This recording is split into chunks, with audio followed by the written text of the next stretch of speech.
Again, I want to thank all of you for being here. And can I get the ballot, the petitioners up here? I think there are 6 of them here. Can I get you all up here? And maybe Nick can come up with the. Is Nick here? Yeah, right there. Okay. Here they come. Yeah, and let's do questions. Can I get this mic on, please? And while we're doing questions, if the 6 of you can come up here. They might have to go around. Do they have to go around? We have a mic up here for anybody who wants to ask questions. Okay, if you have a question, raise your hand. Oh. Hello, Bobby. Thank you for being here. My question is, I'm sure you're aware, but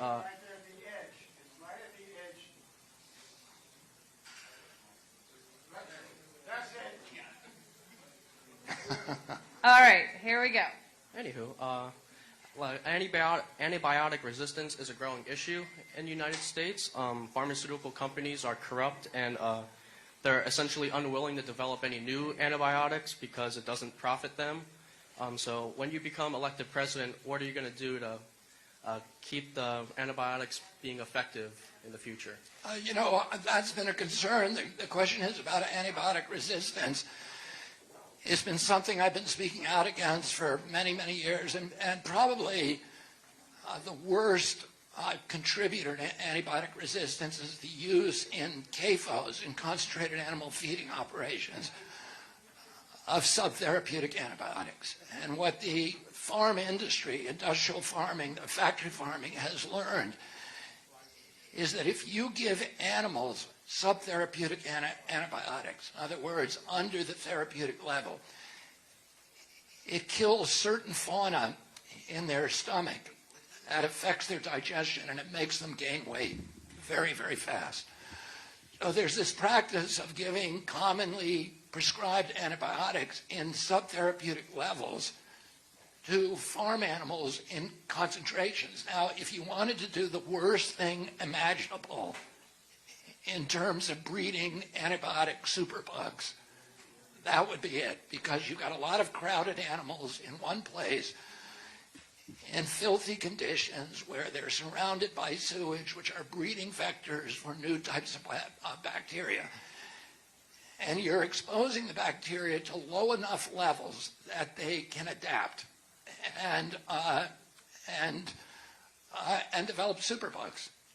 And then when you start giving these same antibiotics to humans, you find out that they don't work anymore. They don't work against MRSA, they don't work against streptococcus, or any of the. And I have a friend who's in the hospital, went to the hospital last night, a guy who was working on the documentary of my campaign, who is now hospitalized and with his, potentially his life in danger because of an antibiotic-resistant bacteria.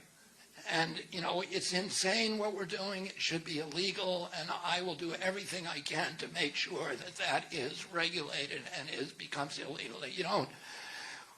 We don't give subtherapeutic antibiotics, and the overuse of antibiotics.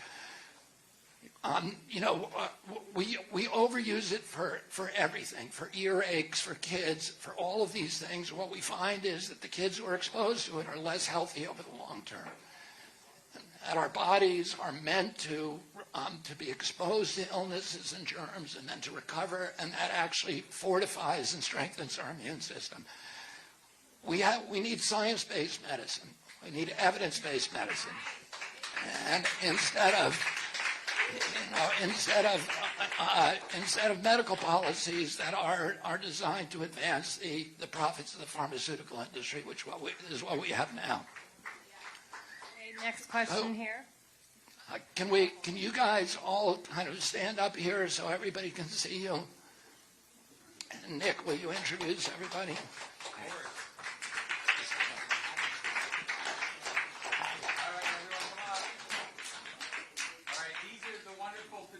That you all met on the way in, they're the ones who are getting Bobby on the ballot and are going to get him elected as the next president of the United States.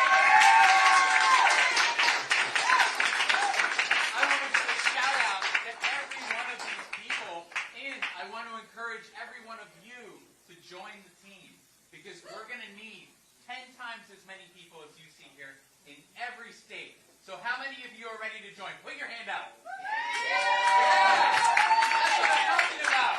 All right. Should they sign up with you or? They're going to sign. Come find us afterwards. We're going to be in the back when you're walking out, okay? Come find me, David. Come find Emma. All right? The three of us will be there. All right? You'll sign up with us before you leave? Yeah! Okay, great. If everyone does 10 signatures a week, we're done with South Carolina before January. Now, I want to give everybody, I want to shout out everybody individually. Now, Emma, do you want to name the people who came with you from Georgia? Who came all the way from Georgia today? Yes, okay. So with me is Tabitha, Jeff, Randall, Lynn, Rajan, and Sandy. And Mary. All right.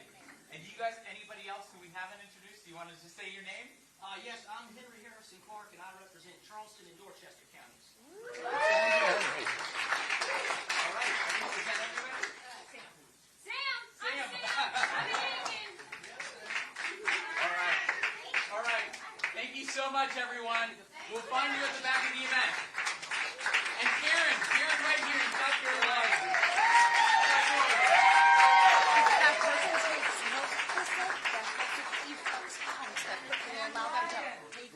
Hey, Ryan.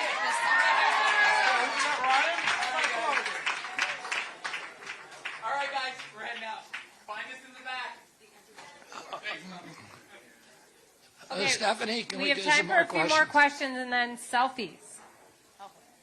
Thank you so much. I'm with the press. How do you feel about being the first candidate that might make a Democrat lose the presidential race and then possibly make Trump win?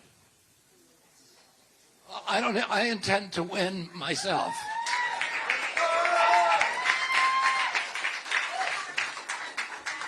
The system needs to give us a decent candidate that they want us to vote. Okay, the next question over here.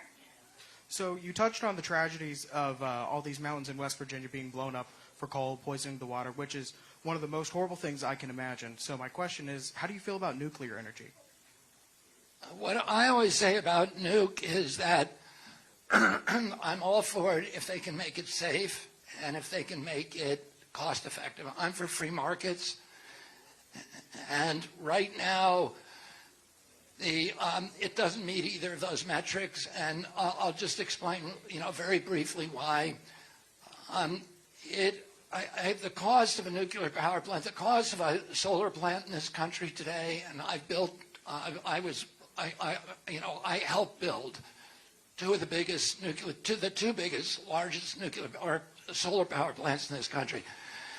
The cost of construction, just construction costs, are $1 billion a gigawatt. So that, and then it's free energy forever, because the electrons are hitting the Earth for free.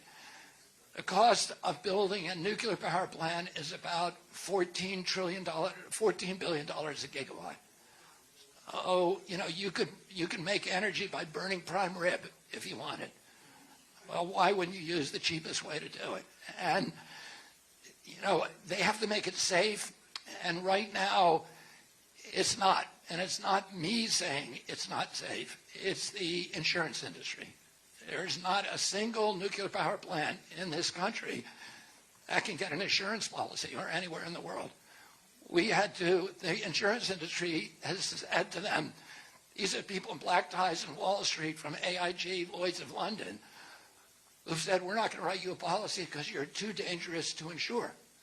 So they had to go, the industry had its lackeys on Capitol Hill in the middle of the night in a sleazy legislative maneuver, passed the Price-Anderson Act, which immunizes all nuclear power plants from lawsuits or for failure or for any kind of accident.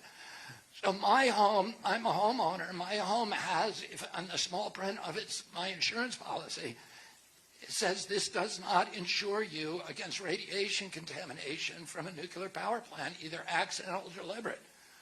Oh, I'm against immunizing, industries, whether it's the vaccine industry or nuclear power plants, to make them not accountable for their own behavior.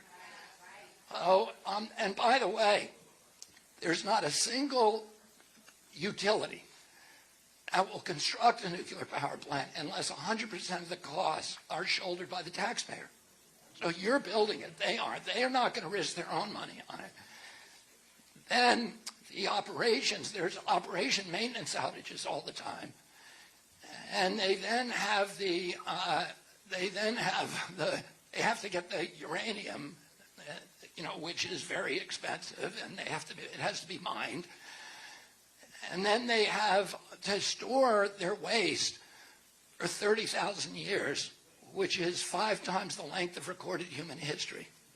So if you force them actually to pay their costs up front, which we ought to be doing, nobody would ever touch one of them. So, I say let's use the cheapest form of energy possible. Let's end the subsidies. We give $5.2 trillion in subsidies annually to carbon. Let's end those subsidies. Let's end the subsidies to everybody and make everybody survive on the market. And when we do that, we're going to have the most efficient forms of energy, and the most efficient are the ones that are least wasteful and least polluting. If they had to internalize the cost of pollution, if the coal industry pretends that it's cheap, because they say, look, we're only 16 cents or 11 cents a kilowatt hour, or 16 cents depending on where you are. North Carolina, it's 11 cents a kilowatt hour. They say, look, we're the cheapest form of energy, but they're not telling you that they're also poisoned every freshwater fish in America with mercury poisoning. And the healthcare costs of the American people are enormous, and that should be internalized by the industry. They have destroyed the forest cover on the high peaks of the Appalachians from Georgia to northern Quebec from acid rain. They cause about 500 billion in respiratory injuries a year, asthma attacks, etc., from ozone and particulates. I grew up in the Adirondack Mountains, which is the oldest protected wilderness on Earth. The American people had a right to believe that that wilderness area would be sacrosanct and protected forever. 1 out of every 5 lakes in the Adirondacks is now dead, sterilized from acid rain. Oh, and what we're seeing now on the coastline where I grew up, in Cape Cod, is the oyster fisheries have collapsed, the shellfish, all the bivalves are collapsing because the water is now so acidified, the salt water, the ocean, that the bivalves cannot mobilize calcium out of the water column to make their shells. So those are injuries that the industry ought to be internalizing. And if they had to do that, coal would cost, $5 a kilowatt hour, and nobody would be buying it. When I say, you show me a pollution, and I'll show you a subsidy. I'll show you a fat cat using political clout to escape the discipline of the free market and force the public to pay his production costs. That's what all pollution is. So, Mr. Kennedy, I just want to preface by saying this. Many people can read statistics off a sheet. Only few can truly fight for their ideals. But you, sir, have perspective when it comes to fixing this country, and I greatly appreciate it. Thank you very, very much. So the question I would like to ask is, for those that are young, that can't quite be president yet, but still want to make a difference in their state, fighting the corruption in politics, what advice would you give them? Join the campaign. Sign up at Kennedy24.com, and I hope to see you on the barricades on the wall. Thank you very much. What's your name? Jonathan Thomas Bruce. Good to meet you. I hope our paths cross. Thank you, Jonathan. Okay, one last question, then we're going to do selfie. It's more of just a comment. It's about housing. I'm a retired California realtor, and I watched as this whole thing has exploded. And a big thing that is different here in South Carolina is if you're owner-occupied, you pay much lower property tax. You pay 5 times as much if it's non-owner occupied. If California would just implement that, it would really slow down the housing crisis. They don't keep people in their houses longer. If we had lower tax. So I don't know if there's some way you could just implement that throughout the country. What we will look at it, we're looking at every good idea on housing. You know, one of the many things you can read about on our website is that one of the things, the reforms I'm going to do is I'm going to create a 3% mortgage payment for young people, for first-time home buyers. And the way I'm going to do that is not by raising the debt to finance it, but by selling a new class of T-bills at 3% tax-free, so the market will pay for it. You know that if you have a rich uncle who will co-sign your mortgage, you can get a much lower rate. Now, BlackRock and Blackstone they are paying, in some cases, 30% less for money than the person you know with the best credit rating in the country, because the cost of money is so low to them. And your kid now has to compete against them for the cost of money, and that's why you hear all these stories of somebody going to put a contract on a home, to purchase a home, to go into escrow, and at the last minute, somebody comes along with a cash offer that's 20% higher than the asking price and sweeps that, takes that home away from you. And then you say, well, who was this person? And it turns out to be an LLC with an ambiguous name. And then if you follow the breadcrumbs, it takes you back to Blackstone, BlackRock, Vanguard, and State Street. And they're able to do that because they're paying less for interest rates than anybody else, so they can outcompete the whole market. What I'm going to do is, one, fix the tax code to make it less beneficial for corporations to buy single-family homes, but also and to make them competitive. But also to offer these 3% mortgages. You know, if you, like I said, if you have a rich uncle, you can get a much cheaper rate because the bank is basing your interest rate on not on your lousy credit rating, but on your uncle's great credit rating. Well, I'm going to give everybody a rich uncle, which is Uncle Sam, by getting Uncle Sam to co-sign the mortgage rate. And we did this with Fannie Mae and Freddie Mac on a limited basis, and guess what? And then if you default, the government owns your home. And Fannie Mae and Freddie Mac now have a $100 billion surplus from selling those homes. So, and I'm going to use that money to make housing cheaper, but I'm going to give this 3% mortgage starting out with teachers, but also young people who are getting in the homes for the first time so that everybody can get into a home. Thank you all very, very much, and I'll see you out here in a minute.